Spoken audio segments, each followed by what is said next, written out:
You're listening to the Teach Better Talk podcast featuring expert educators eager to share progressive tactics to reach more students. Teach Better Talk is created by teachers and fueled by passion. Let's get started.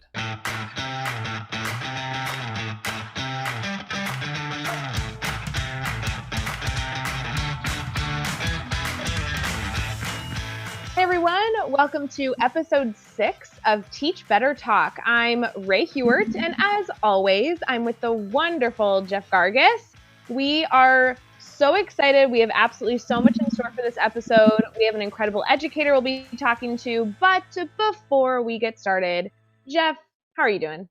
Ray, I am doing fantastic. I am on the road coming to you live from a beautiful Quality Inn and Suites. On the road with the amazing Chad Ostrowski, getting ready to work with some awesome teachers in Ohio.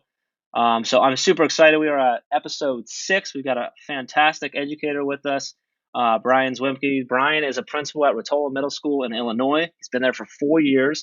It's part of his 18 years experience in middle level education. 12 of those years spent as an admin. Bryan is also the vice president of the Association of Illinois Middle Schools. Bryan, your experience is invaluable for us to be talking to. We're super excited to have you, so thank you so much for coming on. How are you feeling right now?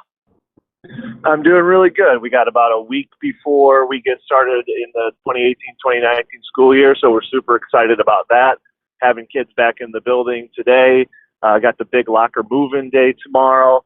We'll be excited to see students and staff around before we get started in mid-August here. How are you guys tonight? Doing great. Awesome. Yeah, I'm ready for it. I'm so stoked for the school year to start. This is like the big moment. Well, perfect. Thank you so much for having me. Oh, yeah. So Jeff gave you a pretty good little introduction, but when someone asks you what you do for a living, what do you say? What's your background? Usually I start off with saying that I'm an educator.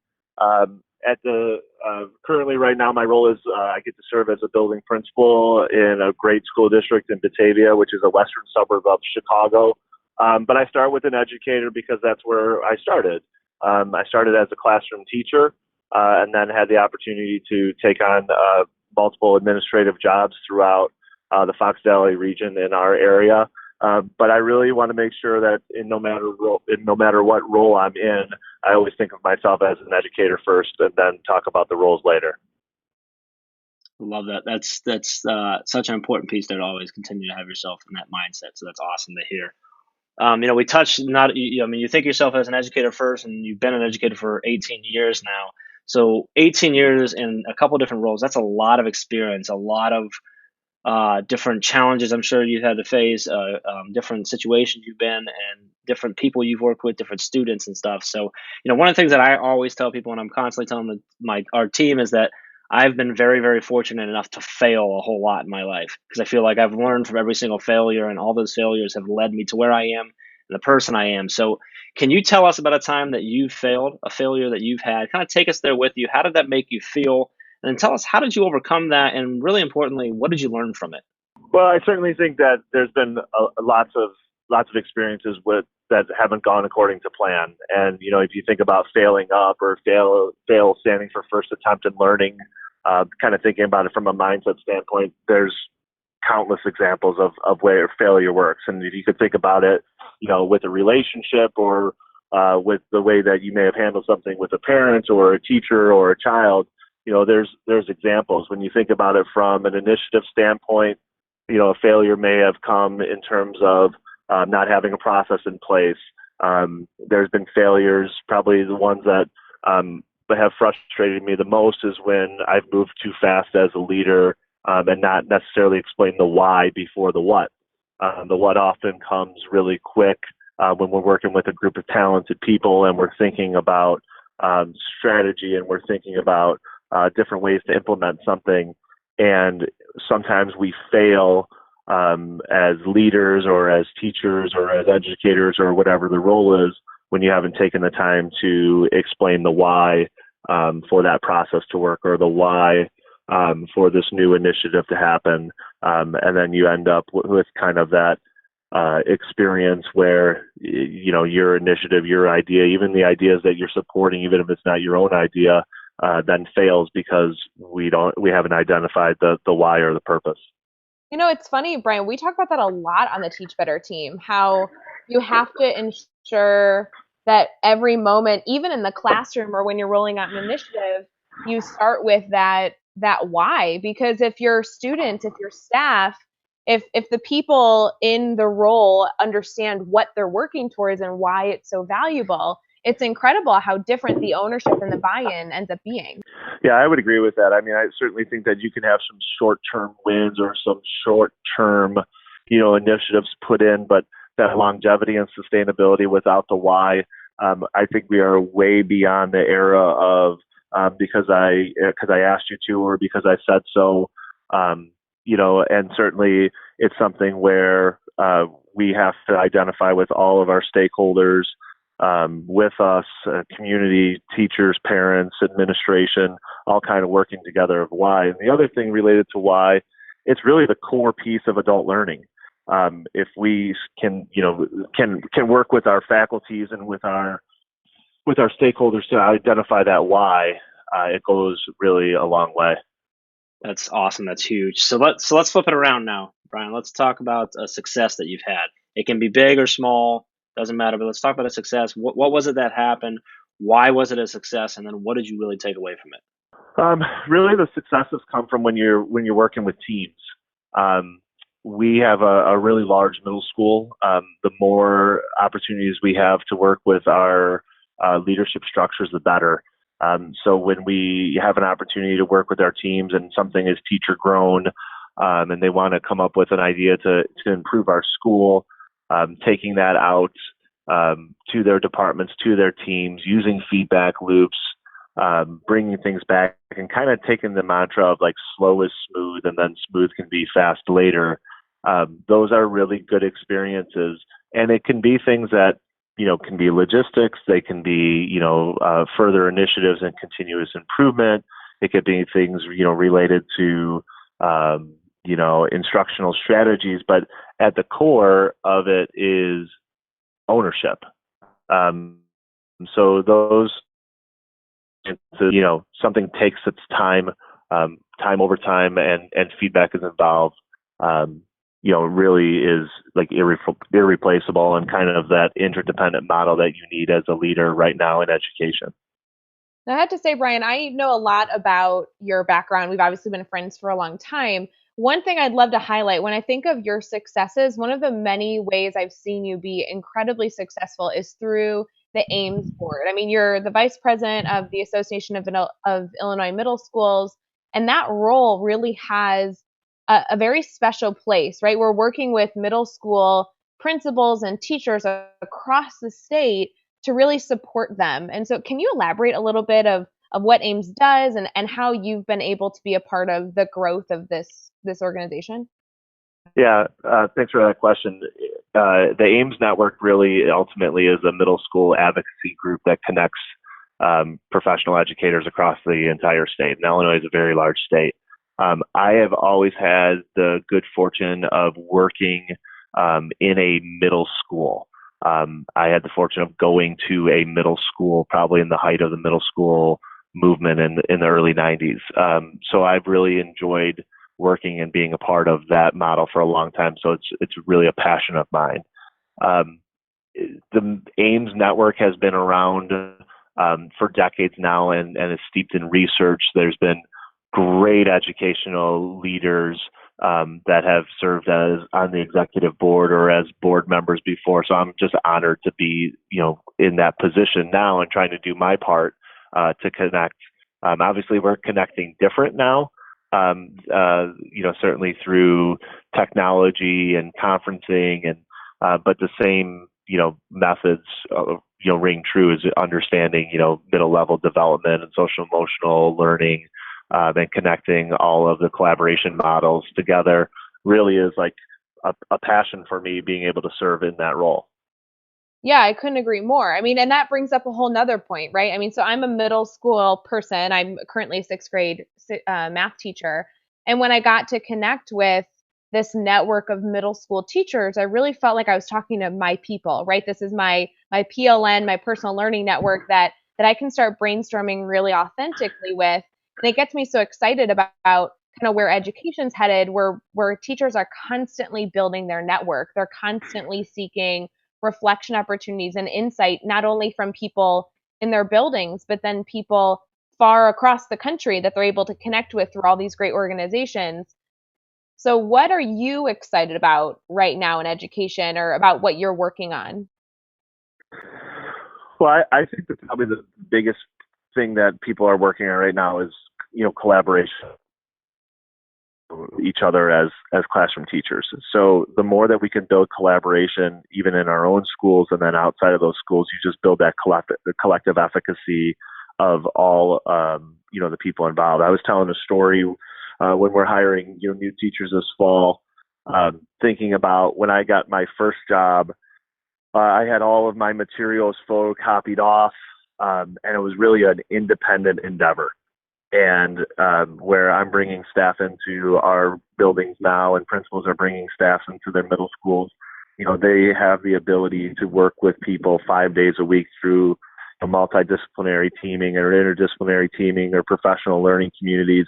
And so it's so different, which is so exciting now over the last several years with the PLC movement. And I think middle schools, quite frankly, we're doing PLCs just through an interdisciplinary model. And so it's really exciting to get people talking about meeting kids' academic needs and social emotional needs within those collaborative pieces. That's the most exciting part about working in a middle school at this point. Well, in terms of like that collaboration element, I think that's one of the scariest parts for our new teachers. We have new teachers that are starting, oh gosh, like very, very soon, right as the school year begins.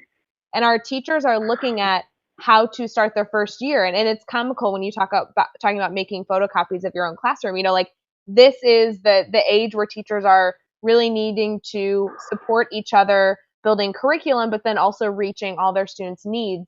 So I have to ask you, what is one piece of advice you would give a new teacher that was just about to start their first job, or maybe a few weeks in, or better yet, what about any teacher that's maybe 1 year, 2 years, 3 years into the professions? What do we need to know? Well, I think we need to know that the more you know, the more questions that you're going to have, and that's okay.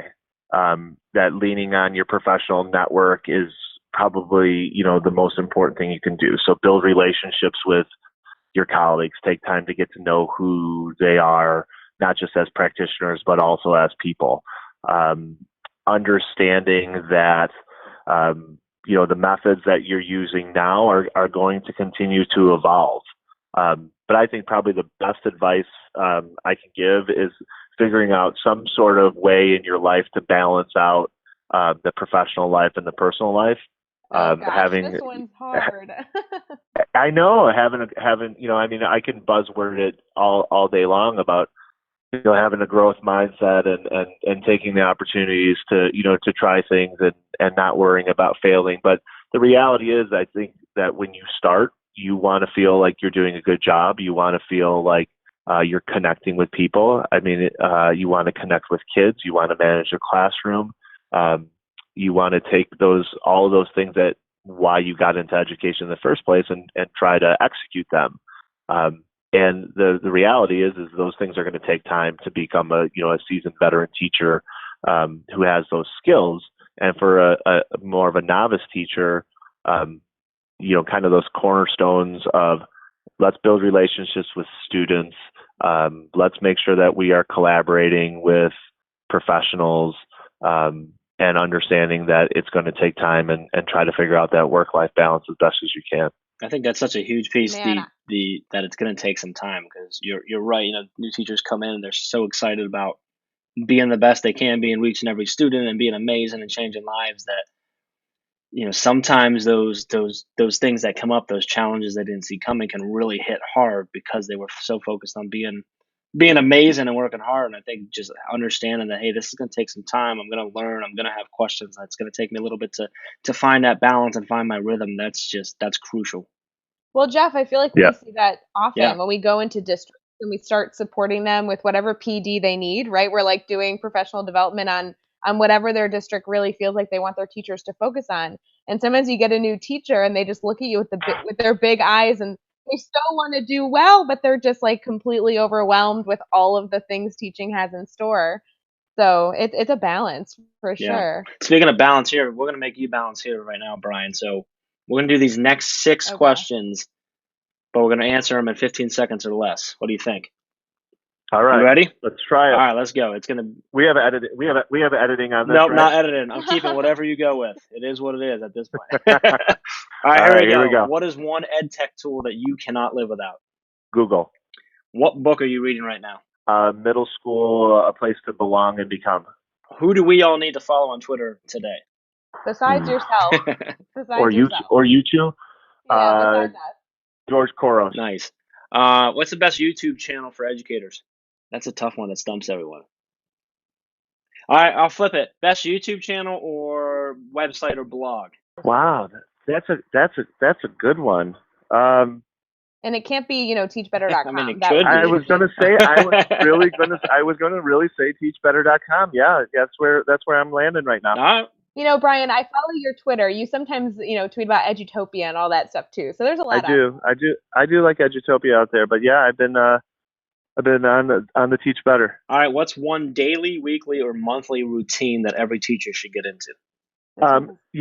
We just met Monica Genta the other day, and I really like her idea of journaling. Her 180 days of awesome would be something I think if people can form the habit of reflecting daily, whatever their product is would be fine, whether it's journaling or typing it or putting in the notes or drawing. But I think that daily reflection was really powerful when we met her at a Names Network event the other day. That's awesome. Actually, I'm going to jump in and promo a quick app. It's not my app or anything, but I use something called the 5 minute journal, and it Okay. asks you. It's just a quick little thing you download it. I think it costs $5 or something from the iTunes store, but it's a morning and evening thing. In the morning, it pops up and says, "Hey, what are you thankful for today?" And you type in a couple things you're thankful for. You type in a couple things that would make today a great day. So there's sort of like your big goals for the day, and then it makes you type out your affirmations. But then at night, it pops up and says what three awesome things happened today, and then it asks you right after that what could have made today better. So reflecting on good things that happened, but also what could I have done better, what could I have gotten to soon. So 5 minute journal there. I'm going to put her info in the show notes for sure, and then a link to that app as well, guys. So if you're listening, you'll be able to get that over to teachbetter.com. And finally, the last one, I kind of took us off the 15-second one, so that's on me, not you. Best piece of advice you've ever received? Just build relationships build relationships is the best advice. They never slump, they never go out of style, and they're always the most important thing at the end of the day. Perfect. I love Not that. bad. Yeah. So I have a final question, gentlemen. Are we ready for this big final Let's do it. question? It's going to be a challenging Let's go. one, Brian. You may want to sit down for this one. But we really want to know, for all the people that have heard all your fabulous insight, that want to connect with you and keep this conversation going, what is the best way to keep in contact with you? I don't know what fits your fancy, between Twitter, Instagram, a website, Facebook, YouTube. What's your way to stay connected? Twitter works very, very well. That's at Bryan Zwemke. You could use that. My school at Rotolo Middle School is a great school to follow. It's a fantastic place to work. And then I have a blog that you can get on my Twitter address. That's awesome. What do you have on your blog? A few items. Yeah. That's a goal. There's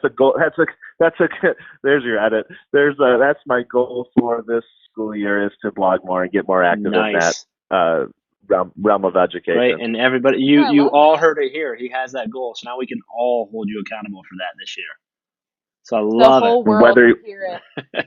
Right, whether you're using your app that you promoted or not, I am now going to have to be held accountable. That is right. Absolutely right. So, listen, you guys, as always, you can find all the links and resources to everything we've mentioned in this episode over at teachbetter.com, as well as those really important links for connecting with Bryan. So make sure you head over to teachbetter.com for all of that. Be sure to hit subscribe so you don't miss any episodes. And if you can give us a rating and a review, we'd really appreciate that as well. Bryan, thank you so much for taking the time to be with us and sharing your insight. It's absolutely invaluable. It's fantastic. We really look forward to the blog coming soon as well.